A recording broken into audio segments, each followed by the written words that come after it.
for having endorsed Raila for this particular job. He actually did not endorse Raila as a person, but he endorsed Kenya because, as mentioned elsewhere, Kenya is the one that actually stood for that election, and therefore that was the right candidate for us.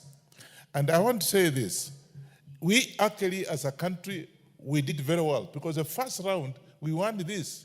And I don't know why they had to go to the second, third, fourth, up to seventh round, because we had the first round, Raila was having 22 votes against 19. And then of course, second one again, he had more than that. So I don't know what happened. As somebody mentioned, I don't want to say maybe votes were stolen or anything else, or there was corruption, but I can tell you that Raila actually won this. And I want to say this, that His Excellency did very well for actually endorsing Raila because he actually endorsed Kenya.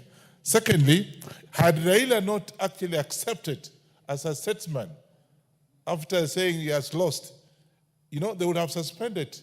They would have suspended this election.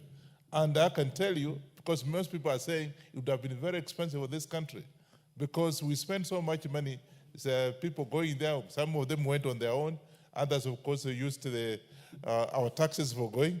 But now, if His Excellency did not accept the defeat, what would have happened, Mr. Speaker? Would have been that now, you know, the whole thing suspended, and would have spent so much. And therefore, he actually went for a country, and I want to accept that actually that is the right candidate. And ask me a second question. I have worked with Raila, and I know that he's a statesman, and therefore, we are looking forward to having him get into the government and be able to work with Ruto so they can be able to move forward. I support the motion.